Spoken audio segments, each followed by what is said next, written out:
কয়েকটি আসনের ফলাফল নিয়ে আপনার জামাত বলছে ভোট ভালো হয়েছে, সুস্পষ্টভাবে ইলেকশন কমিশনের কাছে নালিশ জানানো হচ্ছে, এমনকি জোটের একজন সহযোগী জনাব নাহিদ ইসলাম তিনি প্রয়োজন আবার আন্দোলন আমার হুমকি দিচ্ছেন, সেইটা আসলে আমরা পুরনো সংস্কৃতিতেই ফেরত যাচ্ছি কিনা? জি, অসংখ্য ধন্যবাদ। প্রথম কথা হচ্ছে মানে সকলের পক্ষ থেকে এবং আমি নিজেও সহ বলছি যে এবারে ইলেকশনটা স্বচ্ছ হয়েছে, কোনো সন্দেহ নেই।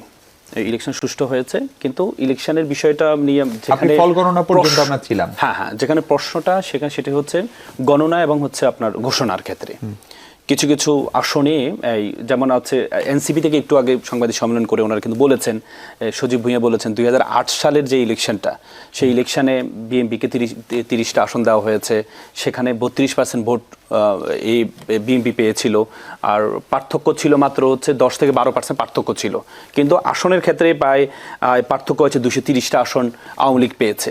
মানে হচ্ছে যে জোট, এই জোটে 77টা আসন পেয়েছে।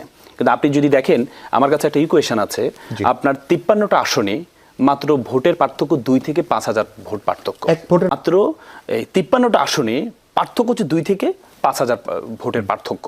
হ্যাঁ, এই যে পার্থক্যের ক্ষেত্রে এখন প্রশ্নটা আসলো কিভাবে? আসলো হচ্ছে এভাবে, আমরা যখন গতকাল কি দেখেছি, আপনি যে মির্জা আব্বাসের আসনটা দেখেন, ওনার আসনটা কিন্তু একসময় ভোট গণনা বন্ধ ছিল, এবং কি বলা হয়েছে ওনার যে ব্যালট পেপার, ওনার যে ওনার এই ধানের শীষে যে মার্কাটা এটা নিচে ছিল, নিচে থাকার কারণে যে পাশে যে ফাঁকা ছিল ওই ফাঁকায় সিল দিয়েছে, এগুলোকে কাউন্ট করা হয়নি।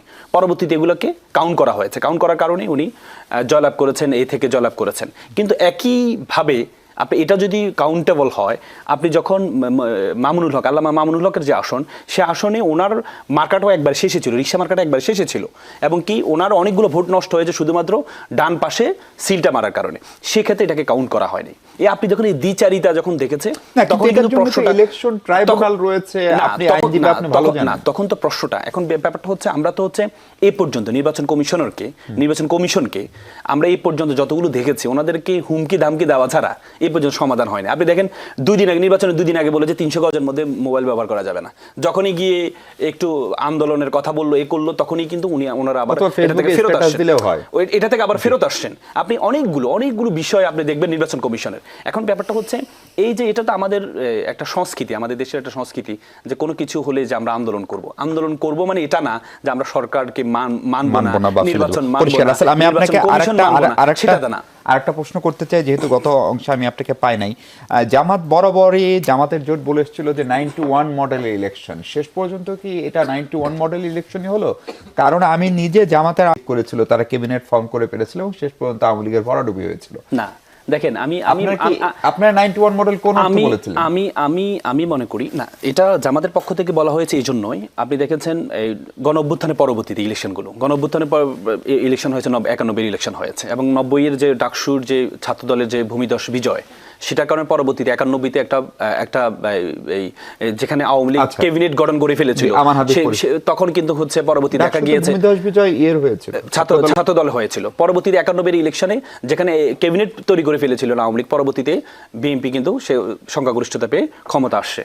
এখন পরবর্তীতে এই যে এবার দেখলাম যে একটা অভ্যুত্থানের পরবর্তীতে ইলেকশনটা হচ্ছে, এবং কি ছাত্র সংসদ শুধু একটা না, 5টা ছাত্র সংসদের যখন ভূমিধস বিজয়, যখন জামাত শিবিরের এই থেকে যখন হলো, তখনই কিন্তু এটা একটা আশা। এখন আপনি তো আশা করতে পারেন যে পরীক্ষা দিতে যায়, প্রত্যেকে তো পরীক্ষা দেওয়ার আগে চিন্তা করে আমি ফার্স্ট হব। এখন আপনি তো বলতে পারবেন না যে তুমি ফার্স্ট হবে না, তোমার চেহারার মধ্যে ফার্স্ট হওয়ার কোনো ভাব নেই, তোমার প্রত্যাশা করে। আপনি তো বলে যে গ্যাসে বাঁচে ফানুস, আশায় বাঁচে মানুষ, আশা তো করতেই পারে। আপনি যখন কম্পিটিশন অংশগ্রহণ করবেন, আপনি যদি আশাই না করেন, তাহলে তো আপনি শুরুতেই এক্সামের আগে তো আপনি পরাজিত। আপনি যেটি বললেন যে মন্ত্রী ঘোষণা করে দিচ্ছেন, এটা মন্ত্রী ঘোষণা না, এটা হচ্ছে যে আপনারা যদি এই আসনে যদি নাহিদকে জয়লাভ করেন, তাহলে আপনারা ভবিষ্যতে একটা, যদি আমরা জয়লাভ করি তাহলে আপনারা একটা মন্ত্রী পাবেন। তার মানে কি? তার মানে এটা দ্বারা হচ্ছে যে যারা আছে ভোটার আছে, তাদেরকে একটা আশা দেখানো, আপনাদের এখান থেকে একটা শুধু এমপি না, যদি এইভাবে বোঝেন যে সরকারের একজন দায়িত্বশীল কর্মকর্তা নাহিদ সাহেবকে একবার নিয়ে লিখেছিলেন যে তিনি প্রত্যাশা করেন, তার গুড উইশ ছিল তিনি একদিন বাংলাদেশের প্রধানমন্ত্রী হবেন, ফলে প্রধানমন্ত্রী থেকে তাকে মন্ত্রীতে আনা, এই আলোচনাও কিন্তু হয়েছে নাহিদ ইসলামকে নিয়ে। এখন কথা হচ্ছে, আমরা তো দেখি যে গণঅভ্যুত্থান যারা নেতৃত্ব দেয়, পরবর্তী তারা প্রধানমন্ত্রী হয়, এটাই তো স্বাভাবিক কথা। কিন্তু এটা আশা করা তো ভুলের বিষয় না। আমরা তো সমস্যা হচ্ছে আমরা হচ্ছে একটা পরিবারতন্ত্রের মধ্যে আছি দেশটা, আমরাও একটা বৃত্তের মধ্যে আছি, এই বৃত্ত থেকে বের হতে পারি না। আমাদের দেশে আমরা ছোটবেলা থেকে, আমি আপনাকে বলি, আমরা ছোটবেলা থেকে আমাদের মাথায় ঢুকিয়ে দেওয়া হয় সবকিছু হতে পারবা, প্রধানমন্ত্রী হতে পারবা না। মানে আমাদের মধ্যে আমরা এই 35 বছর যে ক্ষমতায়ন আমরা দেখেছি আমাদের মাথার মধ্যে ঢুকিয়ে দেওয়া হয়েছে এখনো পর্যন্ত।